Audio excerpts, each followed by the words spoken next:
ایسے بیکاری جنہیں کوئی 1 روپے کی بھیک دینے کو تیار نہ ہوتا، ورنہ کیا مجال تھی کہ یہ بوڑھا اس بلبل کو لے اڑاتا اور ہم منہ دیکھتے رہ جاتے۔ میں اور شنکر کچھ پہلے تک نہ صرف برسر روزگار تھے بلکہ کسی حد تک امیر کبیر تھے۔ بار اور ہوٹل اور شینا کلبوں میں بڑی عزت اور پذیرائی ملتی تھی۔ یہ سب اس لیے تھا کہ ہماری جیبیں ہر وقت بھری ہوتی تھی۔ ہماری آمدنی بھی بہت اچھی تھی۔ برسر روزگار تھے، 5 انگلیاں گھی میں سر کڑاہی میں تھی۔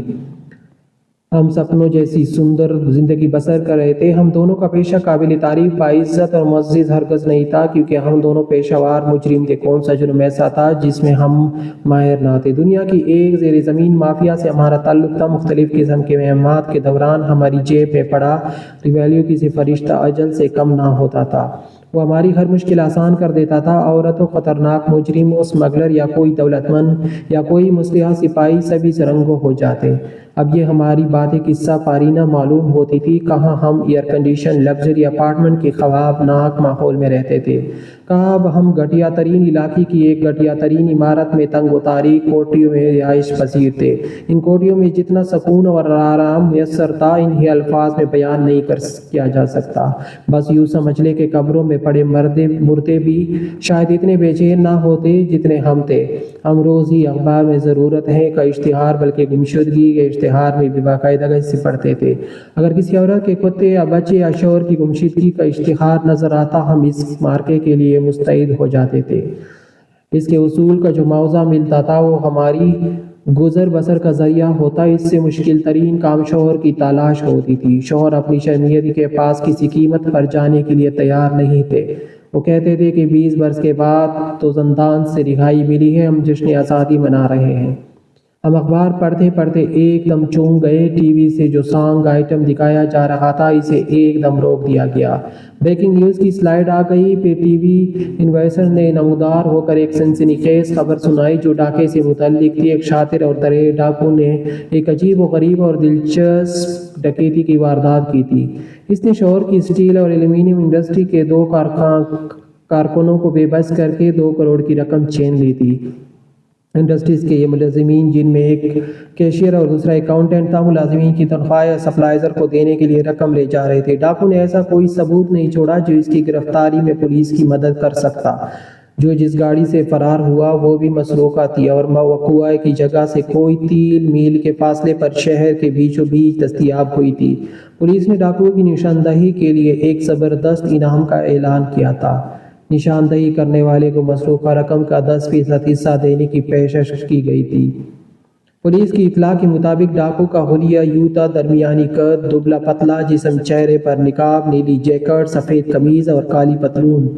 اس خبر کو سنانے کے بعد ٹی وی پر بھی بولڈ اور بے عجابانہ رقص کا پروگرام نشر ہونے لگا۔ ہماری باس کی نظروں میں بڑی وقت، عزت اور قدردانی تھی۔ اسے جب بھی کبھی ہماری خدمت کی ضرورت محسوس ہوتی، وہ ہماری پسند کی نئی ماڈل کی گاڑی بھیج دیتا تھا۔ پیش کی معاوضے کی خاطر رقم کام کے آغاز سے پہلے ہی ہماری جیبوں کو بھر دیتی تھی۔ ہمارے شب و روز ممبئی شہر کے شبینہ کلبوں اور نگارخانوں میں گزرتے تھے، جہاں چوٹی کے ہیرو بھی آتے تھے۔ اس کے علاوہ شوبز کی رنگین تتلیاں، ابھرتی اداکارائیں اور ٹی وی کی فنکاریاں بھی صرف پیسے کے لیے آتی تھیں۔ ہمیں ان کا قرب حاصل تھا۔ کمارخانوں میں ان دنوں لکشمی اور ہم پر مہربان رہتی تھی۔ مٹی میں ہاتھ ڈالو تو وہ سونا بن جاتی تھی۔ پیشہ ہو تو دنیا کی ہر چیز خریدی جا سکتی ہے۔ ہم اس رقم سے خوب فائدہ اٹھاتے اور بہتی نگاہوں میں ہاتھ دھوتے۔ ہم نے کبھی بھولے سے کل کی کوئی پرواہ نہیں کی۔ شنکر نے ٹی وی پر بورڈ رقص دیکھتے ہوئے اخبار اٹھا کر میز پر زور سے پٹکا۔ یہ اس خبر کا رد عمل تھا جو ٹی وی پر نشر ہوئی تھی۔ بار کا مالک کاؤنٹر سے چیخ کر بولا، اسے کہتے ہیں عظیم کارنامہ، کاش وہ سامنے ہوتا، میں اس کے چرن چھو لیتا۔ ہاں واقعی، شنکر نے جلے بجنے لہجے میں کہا۔ دبلا پتلا جسم، گدے کو ایک ہاتھ مارو، 2 دن تک بستر سے نہ ہلے۔ اس نے تنہا ہی کیسا عظیم کارنامہ انجام دیا۔ ہمارے لیے ڈوب مرنے کا مقام ہے، چلو بر پانی میں۔ ایک ہم ہیں کہ کتے تلاش کر کے پیٹ کا ٹرک سرد کرتے ہیں۔ یار لعنت ہے ہماری زندگی پر۔ میں نے کچھ دیر سوچنے کے بعد اس کے قریب ہو کر اس کے کان میں سرگوشی کی۔ یار شنکر، کیوں نہ ہم مسز سندھانا گھوش کے کتے کی تلاش کے بجائے اس کی بازیابی پر صرف 500 روپے ملیں گے، لہٰذا کیوں نہ ہم اس ڈاکو کا سراغ لگانے کی کوشش کریں۔ 2 کروڑ کا 10% کم نہیں ہوتا ہے. ہم پھر اس سے کئی دنوں تک شاہانہ زندگی بسر کریں گے. شنکر کی جگہ کوئی اور ہوتا تو وہ خوش ہو کر میرے ہاتھ چوم لیتا. میری تجویز کی تائید کرتا. وہ کنوتی شخص سے اس دوران ویٹرس جو 16 برس کی تھی خالی گلاس اٹھانے آئی. اس کے جانے کے بعد وہ گہرا سانس لے کر مایوسی سے بولا، دیکھو شیخ، چلی جیسی باتیں نہ کرو. کیا واردات کی تفصیلات سے اندازہ نہیں ہوتا کہ مجرم کس قدر شاطر اور چالاک ہے؟ وہ سینے بھی ہماری ہاتھ نہیں آئے گا بلکہ کہے ہم اس کا شکار نہ ہو جائے. بار کے مالک کے کان بہت تیز تھے. اس نے ہماری بات سن لی تھی. اس نے چیخ کر کہا، ہماری پولیس نربھیمک ہے. وہ پولیس کے انتظار میں ان کو سیوا کرنے توڑی بیٹھا ہوگا. اس نے فرار کا منصوبہ پہلے ہی بنا لیا ہوگا. وہ ہوائی جہاز سے رقم لوٹنے ہی فرار ہو گیا ہوگا اور وہ اکیلا ہرگز نہیں گیا ہوگا. جانے کہ اس کی بیوی، بہن، بہو اور بیٹی کو ساتھ لے گیا ہوگا تاکہ جشن منا سکے. وہ شاید مشروب خاص پی رہا تھا. اس نے اپنا پیگ خالی کر کے کہا، برا نہ مانو، اپنے گھر جا کر دیکھو. کہے تمہارے گھر کی عورت غائب تو نہیں ہے. اتفاق سے ہم دونوں کے مقدر میں کوئی عورت نہیں لکھی. اور تم بالکل ٹھیک کہتے ہو. ٹی وی سے جو خبر نشر ہوئی تھی اس میں بتایا گیا تھا کہ مسروقہ نوٹ بالکل نئے ہیں. ان کے نمبر بینک میں محفوظ ہے. ظاہر ہے کہ مجرم اس صورت میں یہ نوٹ اس شہر میں خرچ کرنے کی غلطی نہیں کر سکتا. شنکر نے سر ہلا کر کہا، وہ یقیناً کسی دوسرے صوبے میں فرار ہو گیا ہوگا. وہ بنگال، آسام یا مصر بھی جا سکتا ہے کیونکہ یہاں اتنی بڑی رقم غیر محفوظ ہونے کے علاوہ اس کی جان بھی خطرے میں تھی. دفعتاً مجھے اپنے سابق باس کا خیال آیا. میں اس کے بارے میں سوچنے لگا جس کے 2 روپ تھے. اس کا ایک روپ یہ تھا کہ وہ اس ملک کا بہت بڑا صنعت کار تھا. دوسرے وہ زیر زمین دنیا کا مافیا تھا. اس نے جرائم پیشہ افراد کا ایک گروہ بنا رکھا تھا. اس معاملے کا سنسنی خیز اور دلچسپ پہلو یہ تھا کہ ایک ڈاکو نے دوسرے ڈاکو کی دولت پر زبردست ڈاکہ مارا تھا. لوہے کو لوہے نے کاٹا تھا. جب ہم اس کے اہلکار تھے اور اس کا ہر حکم بجا لاتے تو وہ دنیا کی ہر آسائش، شباب اور شراب فراہم کرتا تھا. شنکر کا اس گروہ سے نکلنا اس کی اپنی لغزش کا نتیجہ تھا مگر میرے اخراج کا سب سے ایک قاتلانہ عالم تھا. میں ان دنوں ایک پری پیکر سے محبت کرتا تھا. اس کا نام کانتا تھا. میں اس بت تناز پر دل کھول کر خرچ کرتا تھا. یہ کہنا زیادہ مناسب ہوگا کہ اس پر اپنی آمد نہیں لٹاتا تھا. نہ وہ صرف سمجھدار، مہربان، فیاض بلکہ شاطر بھی تھی. میری مت ماری گئی تھی جو میں اس نے اب اپنے باس سے ملا دیا تھا کہ وہ میری انتخاب پر رشک کرے. دراصل اسے عالمی مقابلے حسن میں شریک کرانا چاہتا تھا کیونکہ اس کے تناسب اس معیار پر پورے اترتے تھے جو مقابلے کے لیے مقرر تھے.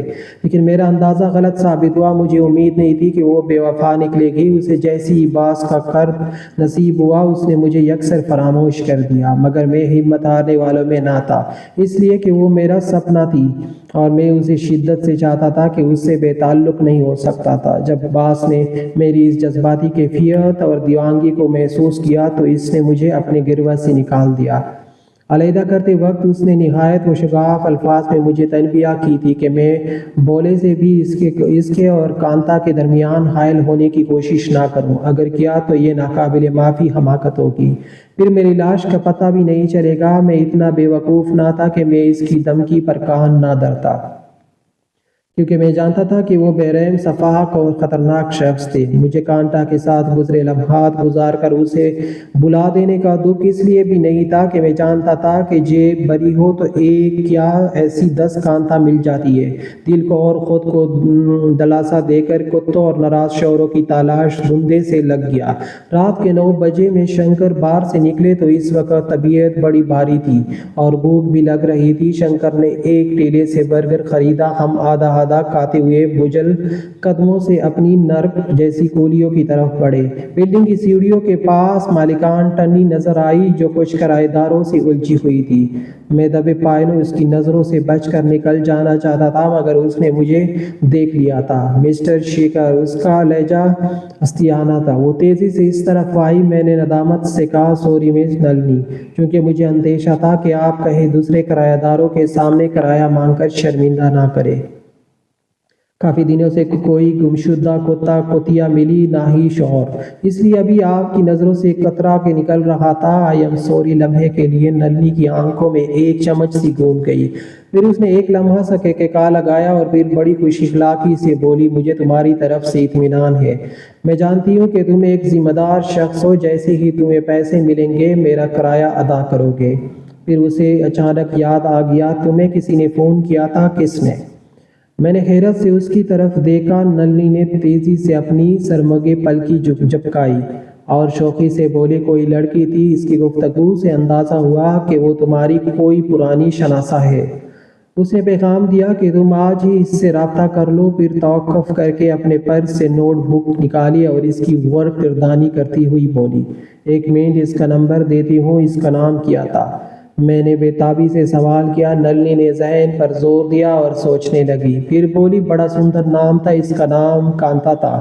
میں ایک دم سے چونک پڑا، مجھے اپنی سماعت پر یقین نہیں آ رہا۔ اس نے پرس سے بال پین نکال کر ایک کاغذ پر نمبر لکھ کر اسے پڑھا، پھر میری طرف بڑھا دیا۔ ہاں، ایک بات مجھے یاد آئی، اس نے کہا تھا کہ اگر آج تم کسی وجہ سے فون نہ کر سکو تو پھر اس وقت تک نہ کرنا جب تک خود میں فون نہ کروں۔ پھر وہ کلکلا کے ہنس پڑی اور اس نے سوالیہ نظروں سے دیکھتے ہوئے پوچھا، کیا وہ کوئی مالدار بیوہ ہے؟ اس قسم کی عورت ہی دل کھول کر رقم خرچ کرتی ہے۔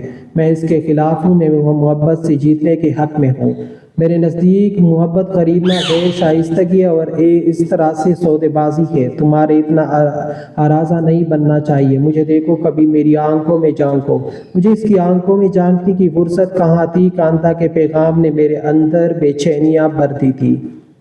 میں اسے فوراً فون کرنا چاہتا تھا۔ جب میں کانتا سے فون پر بات کر کے ریسیور کریڈل پر رکھ رہا تھا تو نلنی کا ہلکا سا کہکہا سنا دیا۔ اس کے کہکہے میں جو حسرت اور خفت تھی وہ بھی میری راہ میں حائل نہ ہو سکی۔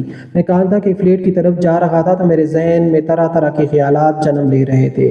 اس بے وفا نے مجھے آج کیوں یاد کیا تھا؟ آخر میری کیا ضرورت آ پڑی تھی؟ جبکہ میرے باس میں ایک مہارانی کی طرح رکھا ہوا تھا، کیا باس کا دل اس سے بھر گیا تھا؟ اس کھلونے سے کھیل کر باس نے اپنی زندگی سے نکال دیا۔ کیا اس کے دل کے نہانے خانے میں میری سوئی محبت جاگ اٹھی ہے؟ نہیں، ایک کالا شخص سے دنیا کی بدصورت سے بدصورت عورت محبت کرنے سے قاصر ہوتی ہے۔ کہیں وہ تو نہیں چاہتی کہ باس کو میرے ہاتھوں قتل کروا کے اس کی ساری دولت، کاروبار اور جائیداد پر قابض ہو جائے؟ اس بات کا امکان تھا۔ میں نے اس کے فلیٹ کی اطلاع گھنٹی بجائی۔ چند لمحوں کے بعد ڈور سے کانٹے کے قدموں کے چاپ آتی سنائی دی، پھر اس کی آواز آئی، دروازہ کھلا ہے، اندر آ کر کھانے کی ٹیبل پر آ جاؤ، وہاں تمہارے لیے چکن بروسٹ اور مشروب خاص موجود ہے۔ جب میں اندر گھسا اور اسے متلاشی نظروں سے دیکھا تو اس کی ریشمی آواز کا زیر و بم فضا میں گونجا، تم بھوجن کرو، میں تھوڑی دیر میں آ رہی ہوں۔ میرا حال بھوک سے برا ہو رہا تھا۔ میں چکن بروسٹ پر کسی گدھ کی طرح ٹوٹ پڑا اور نیدوں کی طرح شکمسیر ہونے لگا۔ چکن بروسٹ پھولتا، خواب گاہ کی پتائی پر مشروب سے بھری بوتل، سوڈا کی بوتل اور گلاس بھی موجود تھا۔ مہینوں بھر بعد تو خوب کھانے کو ملا تھا۔ کانتا کے آنے تک چکن بروسٹ کا نام و نشان تک باقی نہ تھا، صرف ہڈیاں بچی تھی، ان پر گوشت کا ریشہ تک نہ رکھا تھا۔ مشروب پیتے ہوئے میں ہلکی موسیقی سے لطف اندوز ہوتا۔ میں اس فلیٹ اور اس کی حاشانہ آرائش کے طلسم میں کھو گیا۔ درچے کے قریب نرم گدے، مخملے تکیے اور ریشمی چادر والی مسہری بچھی تھی۔ میں نے اپنے لیے دوسرا جام تیار کیا۔ اس اشنا میں کانتا غسل خانے کی نمودار ہوئی تو اس محفلی شانوں پر ریشمی سیاہ زلفیں بادلوں کی طرح بکھری ہوئی تھی۔ اس کے بالوں سے سوندھی خوشبو کی مہک پھوٹ رہی تھی۔ اس کا پرشکوہ سراپا غضب ڈھا رہا تھا۔ اس کا حسن پہلے کی طرح دل فریب اور شعلہ جولا بنا ہوا تھا۔ کانتا جان، میں حیران ہوں کہ آج تم نے مجھے کیسے یاد کر لیا۔ کہیں میں سپنا تو نہیں دیکھ رہا؟ مجھے یقین تھا کہ تم مجھ سے ناراض اور بدگمان نہیں ہوں گے اور میری دعوت پر سر کے بل چلے آؤ گے۔ میں فوراً ہی چلا آیا ہوں۔ میرے دل کے کسی کونے میں اب تم سے کوئی شکایت نہیں رہی۔ اس نے اپنی لمبی سرمگے پلکیں جھپکائی اور پیار بھرے لہجے میں بولی تو اس کے چہرے پر ندامت کی سرخی پھیل گئی۔ میں تم سے بے حد شرمندہ ہوں، یوں تو میرے پروانوں کی کوئی کمی نہیں، یہ تم بھی اچھی طرح جانتے ہو، لیکن تمہارے جیسا مخلص اور قدردان کوئی نہیں۔ یہ سب بن رہے ہیں، ہوش پرست ہیں۔ مجھے تم پر اندھا اعتماد ہے، اس لیے میں نے تمہیں کبھی بھی مایوس نہیں کیا۔ مجھے اس سے انکار نہیں کانتا، تمہارے علم میں میری مالی حالت یقیناً ہوگی۔ میں آج اب ایک بیکاری سے بدتر ہوں۔ مجھے تم سے مالی تعاون درکار نہیں، میرے پاس اس قدر پیسہ ہے کہ تم تصور نہیں کر سکتے۔